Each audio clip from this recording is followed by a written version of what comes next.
All right, we're doing infrared sauna questions again. I am going to resume the schedule.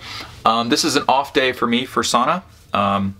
Sometimes I go through phases where I won't sauna every day, or I'll do a daily sauna for a while, but then I'll give myself a break and switch to every other day. So it's an off day, but we're still going to answer some questions because they're piling up. So this question is, hey Matt, what is the ultra lowest far infrared, ultra lowest?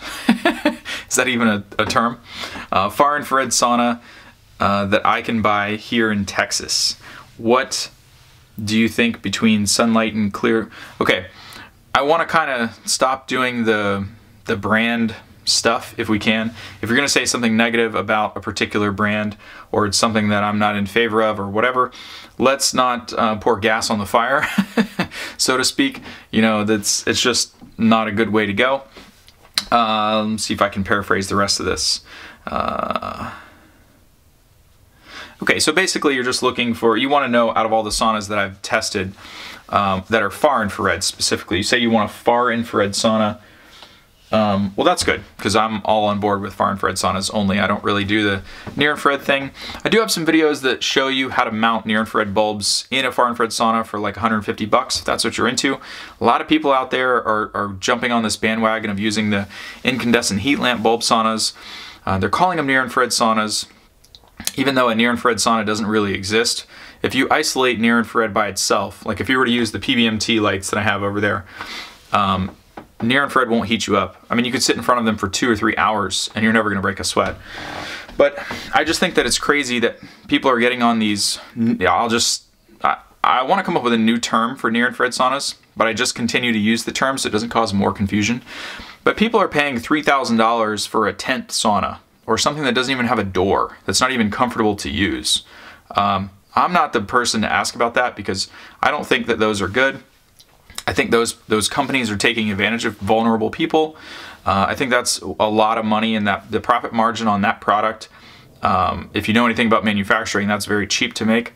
So I think it's unnecessary that they have that kind of margin on the product, and it's not necessarily helpful to the end consumer. I think it's really taking advantage. And then there's all the debatable benefits about, you know, an incandescent heat lamp sauna in the first place. So we do share, I mean, I'm summarizing and paraphrasing a couple of the companies that you mentioned that I can't really say on camera, but I do share that sentiment. I am all for far infrared, 100%. I do believe that near infrared therapy has beneficial aspects to it, but not in a sauna. I mean, generally you want to be in close proximity of the near infrared source. You don't really want to be sweating, you want to have dry skin. And a lot of this research that's being perpetuated by some of the sauna companies is borrowed from LED stuff from the NASA research. So you can't just take LED research and swap it out to an incandescent source.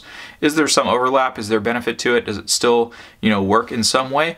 Yes, but you just got to choose. If you're trying to get energy or mitochondrial benefit, or you're trying to do some skin healing or some other stuff, near infrared is awesome. I mean, I totally believe in it. But if you're trying to detox, or if you're trying to do a sweat protocol with binders or some type of chelation therapy in combination with sauna therapy, you need far infrared in order to sweat the stuff out. And, you know, anyway, that's all I'm going to say about that. I don't know why. I mean, I guess you're just lumping in the lowest EMF far infrared as a comparison to that particular sauna, near infrared sauna company that we won't mention. Yes, it is true that near infrared saunas generally have lower EMF than far infrared saunas, but if you get a good far infrared sauna like the one that I'm sitting in right now from the certified sauna list, if you just Google my name, Matt Justice Certified Saunas, it'll pull up all the companies that I've personally vetted that are super low. This is probably the lowest out of all of the ones that I've tested. This is a Radiant Health sauna.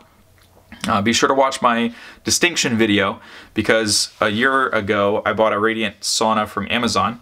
That turned out to be a knockoff sauna, just like, you know, the fake Louis Vuitton bags, the women's handbags, you know, the fancy things for like $100. Well, there's probably, you know, some company out there that thinks they're going to do fancy marketing and just knock off, you know, like a company name, and then they just sell it on Amazon. you'll want to watch my video about that sauna because that's very different than the sauna I'm in right now. That sauna had toxic glues in it, had 100 milligauss magnetic fields, and it was not an ultra low sauna like the Radiant Health that I'm in right now. So to answer your question, I hope, I don't know if it offered clarification that you were looking for, but at least I gave you my take on the near infrared saunas versus the far infrared saunas that I like, or that you see me in all the videos.